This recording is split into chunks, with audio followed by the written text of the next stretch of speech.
അതിനുശേഷം ലോകമെങ്ങും പ്രസംഗിക്കപ്പെടും. അതിനുശേഷം അന്ത്യമാഗതമാകും. ഇപ്പൊ വാട്സപ്പിൽ ഇവിടെയൊക്കെ ഓരോ മെസ്സേജാണ്, അന്ത്യമാകാൻ പോകണം, അന്ത്യമാകാൻ പോകണം. ഇത് ഇപ്പോഴെങ്ങനെ അന്ത്യം ഉണ്ടാകണേ? ഇല്ല, അവിടെ പീഡ ഉണ്ടാകണം, അവിടെ അയാൾ പറഞ്ഞു ഇവിടെ RRR എന്നുള്ള മുദ്ര പറഞ്ഞു, ഇങ്ങനെ കുറെ കാര്യങ്ങൾ. ഇതൊന്നുമല്ല അന്ത്യം ഉണ്ടാകുന്നതിന്റെ പ്രധാന സമയം. എന്താണ് പറയുന്നത്? എന്തിന്റെയാണ് അന്ത്യം ഉണ്ടാകേണ്ടത്? ഈ ലോകത്തിന്റെയും ലൗകികതയുടെയും അന്ത്യമാണ്. കർത്താവ് ഈശോ മിശിഹ കൊണ്ടുവന്നിരിക്കുന്ന ഈ സുവിശേഷം എല്ലാ ജനതകളുടെയും സാക്ഷ്യത്തിനായി, അതായത് ഈ ഭാരതത്തിലുള്ള എല്ലാവരും, Pakistan, China, Afghanistan, Russia, Africa, എല്ലാ രാജ്യങ്ങളിലുമുള്ള എല്ലാ ജാതി മതസ്ഥരും യേശുവിനെ അറിയുകയും എല്ലാ മുട്ടുകളും അവന്റെ നാമത്തിൽ മടങ്ങുകയും ചെയ്യുമോ? ഇത് വിശ്വസിക്കുന്നവർ മാത്രം ഒന്ന് കൈ ഉയർത്തുക, എന്നിട്ട് പ്രഖ്യാപിക്കുക, ഞാൻ വിശ്വസിക്കുന്നു. എല്ലാ ജനതകളുടെയും സാക്ഷ്യത്തിനായി രാജ്യത്തിന്റെ ഈ സുവിശേഷം പ്രഘോഷിക്കപ്പെടും. അതിനുശേഷം അന്ത്യമാഗതമാകും. അപ്പോ ഇത് വിശ്വസിക്കാത്തത് കൊണ്ട് നമ്മൾ ആരും സുവിശേഷം പ്രഘോഷിക്കുന്നില്ല. നമ്മൾ സുവിശേഷം പ്രഘോഷിക്കണം. എന്തിനാണ് സുവിശേഷം പ്രഘോഷിക്കേണ്ടത്? ലോകം മുഴുവനും യേശുവിനെ അറിയണം. അതിനുശേഷം അന്ത്യമാഗതമാകും. അപ്പോൾ ആ സമയത്തെ കുറിച്ചാണ് പരിശുദ്ധ പിതാവ് പറയുന്നത്.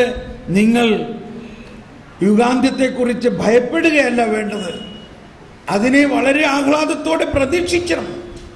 അവിടെ നമ്മൾ ഒറ്റയ്ക്കല്ല. ശ്രദ്ധിക്കണം എല്ലാവരും, ഒന്ന് കൈവീശി കാണിച്ച്. സമയം കഴിഞ്ഞു, ഞാനിപ്പോ വേഗം തീർക്കാൻ പോവുകയാണ്. അവിടെ പരിശുദ്ധ പിതാവ് പറഞ്ഞു, നമ്മുടെ കൂടെ 2 അഡ്വക്കേറ്റുമാരുണ്ടാവും. ആരെല്ലാമാണ് ഈ 2 അഡ്വക്കേറ്റുമാർ? ഒന്ന് കർത്താവ് ഈശോ മിശിഹായും, 2 പരിശുദ്ധാത്മാവും. ഈ 2 അഡ്വക്കേറ്റുമാരും നമുക്ക് വേണ്ടി വാദിക്കാവുന്നവരാണ്. ഇപ്പൊ ഉദാഹരണത്തിന് ഞാനൊരു ഡെമോൺസ്ട്രേഷൻ ചെയ്യാൻ പോവുകയാണ്.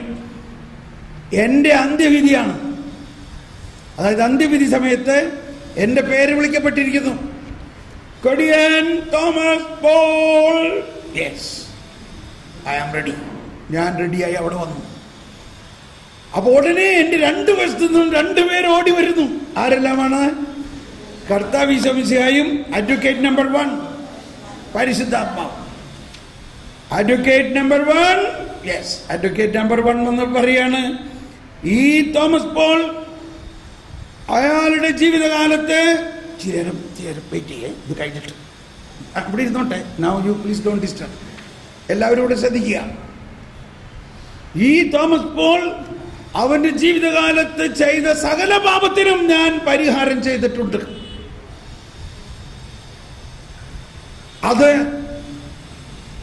അവൻ വിശ്വസിക്കുകയും അതിലൂടെ അവന്റെ പാപം മുഴുവനും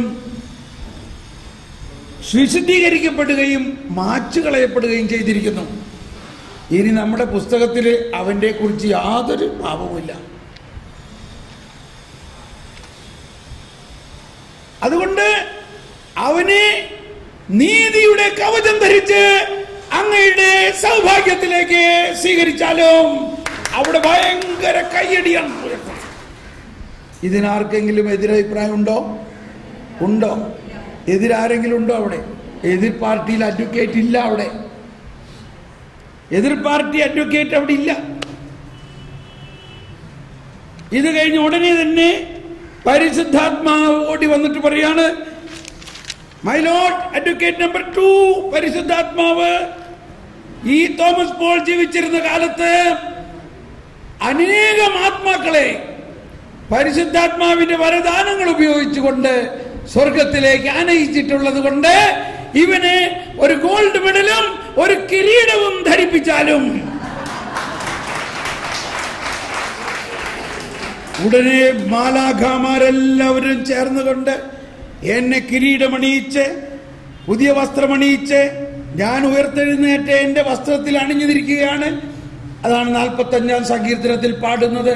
രാജകുമാരി സ്വർണ്ണക്കശ ഉടയാട ചാർത്തി അന്തഃപുരത്തിൽ ഇരിക്കുന്നു, വർണ്ണശബളമായ അങ്കിയണിയിച്ചവളെ രാജസന്നിധിയിലേക്ക് ആനയിക്കുന്നു.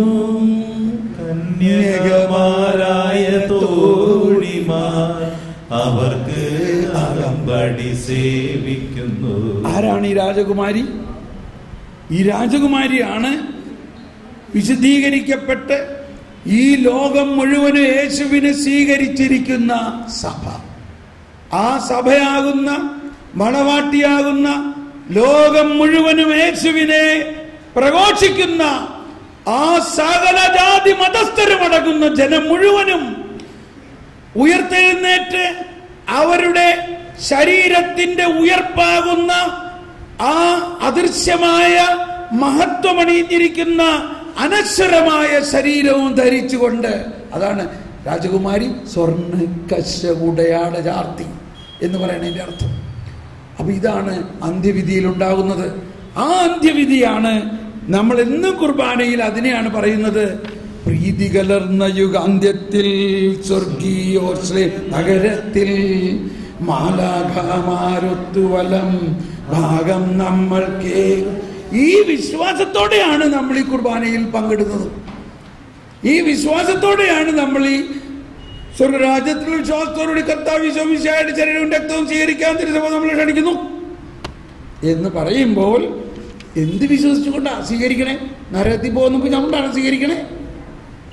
ഈ വലതുവശത്ത് ഞാൻ നിൽക്കും, അതിന് എന്നെ കർത്താവ് തന്നെ ഒരുക്കിയിരിക്കുന്നു.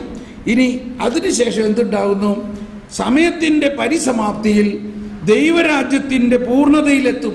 സാർവത്രിക വിധിക്ക് ശേഷം നീതിമാന്മാർ ശരീരത്തിലും ആത്മാവിലും മഹത്വീകൃതരായി, നീതിമാന്മാർ എന്ന് പറഞ്ഞാൽ ഈ ദൈവത്തിന്റെ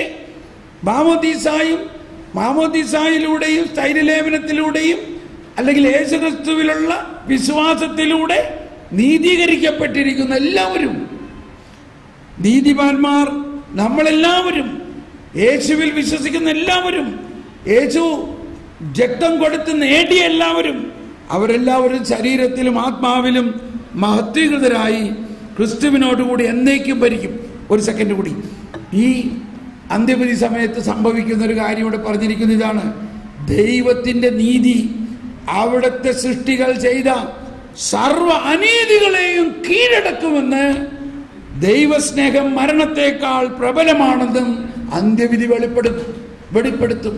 ദൈവത്തിന്റെ നീതി തന്റെ സൃഷ്ടികൾ ചെയ്ത സകല അനീതിയെയും കീഴടക്കും. അതാണ് ദൈവത്തിന്റെ ശക്തി. അല്ലാണ്ട് അനീതി ജയിക്കോ ദൈവനീതി ജയിക്കോ? ദൈവം ജയിക്കോ പിശാച് ജയിക്കോ? ആ ബോധ്യത്തിലാണ് നമ്മൾ നീങ്ങുന്നത്. അങ്ങനെ അതിനുശേഷം ഉണ്ടാകുന്ന പുതിയ ആകാശവും പുതിയ ഭൂമിയും, ഇതൊരു പുതിയ ലോകം ആരംഭിക്കുകയാണ്. അതാണ് പണിയുന്നോർ ശ്രീം നഗരീത കരുണാവാരിധി അവനല്ലോ, ചിതറിയൊരു ഇസ്രായേൽ ജനതയെ നാഥൻ വീണ്ടും ചേർക്കുന്നു. പണിയുന്നോർ ശ്രീം നഗരീത കരുണാവാരിധി അവനല്ലോ എന്ന് പറയുന്നതിൽ നമ്മൾ വിശ്വസിക്കണം. അതാണ് സമയത്തിന്റെ പൂർണ്ണതയിൽ ദൈവരാജ്യം അതിന്റെ പൂർണ്ണതയിലെത്തും. സാർവത്രിക വിധിക്ക് ശേഷം നീതിമാന്മാർ ശരീരത്തിലും ആത്മാവിലും മഹത്വീകൃതരായി ക്രിസ്തുവിനോടുകൂടെ എന്നേക്കും ഭരിക്കും. പ്രപഞ്ചം മുഴുവനും നവീകരിക്കപ്പെടും. പിന്നെ ഒരു പുതിയ ലോകമുണ്ടാകുകയാണ്. Praise the Lord. 1042 ആ പൊതുവിധി 1038 കൂട്ടിക്കും. 1040 ആ ദൈവനീതി മനുഷ്യർ തൻ്റെ സൃഷ്ടി ചെയ്ത സകല അനീതിയുടെ മേൽ വിജയിക്കും. ഓക്കെ, ഇനി ആൾക്കാരെ സെറ്റ് ചെയ്യാം. നമ്മൾക്ക് കണ്ണെടുത്തൊന്ന് പ്രാർത്ഥിക്കാം. ഇതാ നമ്മുടെ വിക്കർ ജനറൽ അച്ഛൻ വന്നിരിക്കുന്നു. നമുക്ക് കൈയടിച്ച് സ്വീകരിക്കാം. നമ്മൾ ഉടനെ കുർബാനയിലേക്ക് പ്രവേശിക്കാൻ പോവുകയാണ്. സമയം 5 മിനിറ്റ് ലേറ്റായി, 1/4 മണിക്കൂർ ലേറ്റായി, ക്ഷമിക്കണം. നമുക്കൊന്ന് കണ്ണടച്ച് ഈ ധ്യാനത്തിൻ്റെ സമാപനത്തിലേക്ക് നമ്മൾ വന്നിരിക്കുന്നു. ഇതിൽ ഇനിയും നമ്മൾക്ക് വിസ്മയനീയമായിട്ടുള്ള പലതുണ്ടാകും. എന്നാൽ അതെല്ലാം ഈ വിശുദ്ധ കുർബാനയിലാണ് നമുക്ക് മനസ്സിലാകുക. ഏതുപോലെ രാവിലെ മുതൽ വൈകുന്നേരം വരെ ഈശോ തന്നെ നേരിട്ട് എമ്മാവൂസിൽ പോയവരോട് സുവിശേഷം പ്രഘോഷിച്ചു. പക്ഷെ അവർക്ക് കാര്യമായിട്ടൊന്നും മനസ്സിലായില്ല. എന്നാൽ ഇതിനകത്ത് എന്തോ വലിയ കാര്യമുണ്ടെന്ന് മനസ്സിലായി. അവരുടെ ഹൃദയത്തിൻ്റെ ഉള്ളിൽ ഭയങ്കര ജ്വലനമുണ്ടായി. ഒരുപക്ഷെ അതേ അവസ്ഥയായിരിക്കാം നമ്മളുടെ ഇപ്പോൾ. അതിനുശേഷം അവൻ അവരോടൊപ്പം ഇരുന്ന് അപ്പമെടുത്ത് സ്തോത്രഗീതം ആലപിച്ച് ആശീർവദിച്ച് മുറിച്ച് അവർക്ക് നൽകി. അപ്പോൾ അവരുടെ കണ്ണുകൾ തുറക്കപ്പെട്ടു. അവർക്കെല്ലാം മനസ്സിലായി. അതുകൊണ്ടാണ് ഒരു പ്രൊട്ടസ്റ്റന്റ് ചിന്താഗതിയിൽ നമ്മൾ വചനം മാത്രം മതി, എല്ലാം മനസ്സിലാവുന്നതാണ്. പക്ഷേ വചനം മാത്രം ഈശോ പറഞ്ഞിട്ട് അവർക്ക് മനസ്സിലായോ? വചനം മനസ്സിലാകുന്നത് നമ്മുടെ ബുദ്ധി കൊണ്ടല്ല, നമ്മുടെ ബുദ്ധി കൊണ്ടേ അല്ല. നമ്മളിൽ വസിക്കുന്ന ത്രിത്വൈക ദൈവം പരിശുദ്ധാത്മാവ് നമ്മുടെ ഉള്ളിൽ തുറക്കുമ്പോഴാണിത് മനസ്സിലാകുന്നത്. വചനം എങ്ങനെ മനസ്സിലാകുന്നതിലല്ല അർത്ഥം. ആ വചനത്തിന് ദൈവം എന്ത് ഉത്തരമാണ് ചിന്തിച്ചത് അത് മനസ്സിലാവുന്നതാണ്. എന്തർത്ഥത്തിലാണ് ദൈവം അത് എഴുതിയത് അത് പെട്ടെന്ന് ഒരു 2 മിനിറ്റ് കൂടി നമ്മളൊരു ചോദ്യം ഇട്ടായിരുന്നു. ഉത്തരം ഞാൻ അവസാന ദിവസം പറയാമെന്ന് പറഞ്ഞു. എന്താണ്? എന്തിനാണ് അവൻ ഉപമകളിലൂടെ സംസാരിച്ചത്? മർക്കോസിന്റെ സുവിശേഷം 4-ാം അധ്യായത്തിൽ 10-ാമത്തെ വചനം, അവർ കണ്ടിട്ടും കാണാതിരിക്കുന്നതിനും കേട്ടിട്ടും ഗ്രഹിക്കാതിരിക്കുന്നതിനും അങ്ങനെ അവർ മനസ്സ് തിരിഞ്ഞ് മോചനം പ്രാപിക്കാതിരിക്കേണ്ടതിനുമാണ് അവൻ ഉപമകളിലൂടെ സംസാരിച്ചത്. ഇത് കേൾക്കുമ്പോൾ നമുക്ക് അതെന്താ അവർ കേട്ടിട്ടും മോചനം പ്രാപിക്കാതിരിക്കേണ്ടത്? ഈശോ വന്നിരിക്കുന്നത് എല്ലാവർക്കും മോചനം നൽകാൻ വേണ്ടിയാണ്. പക്ഷെ എന്താ, അന്നത്തെ സാഹചര്യത്തിൽ ഈശോയുടെ പരസ്യ പ്രഘോഷണ ജീവിതത്തിൽ യേശുവാണ് മിശിഹ എന്ന് അവർ അറിയരുത്. അവർ അന്ന് അറിയരുത്. എങ്ങനെയാണ് യേശു എല്ലാവരെയും രക്ഷിക്കുക? പരസ്യ പ്രഘോഷണത്തിലൂടെയാണോ അതോ കുരിശിലെ ബലിയിലൂടെയാണോ? അപ്പൊ ആ കുരിശിലെ ബലിയിലൂടെയാണ് ലോകം മുഴുവനെയും രക്ഷിക്കുന്നത്. അതിനുശേഷമേ എല്ലാവർക്കും പാപം ക്ഷമിക്കാൻ കൊടുക്കാൻ പറ്റുള്ളൂ. അതിനു മുമ്പ് ആരും എൻ്റെ അടുത്ത് വരയരുത്, അവരറിയരുത്. അവരറിഞ്ഞാൽ അവർ തന്നെ ഈ കുരിശ് മരണത്തിന് തടസ്സമുണ്ടാക്കാൻ സാധ്യതയുണ്ട്. അതുകൊണ്ടാണ് പത്രോസ് അറിഞ്ഞു. പത്രോസ് എന്ത് പറഞ്ഞു? കർത്താവ്, അങ്ങനെയാണെങ്കിൽ ജെറുസലേമിലേക്ക് പോകണ്ട. അതുകൊണ്ട് ഈശോ പറഞ്ഞു, നീ എനിക്കൊരു പ്രതിബന്ധമാണ്. എന്നിട്ട് അവരോട് പറഞ്ഞു, നിങ്ങൾ ഇത് ആരോടും പറയരുത്.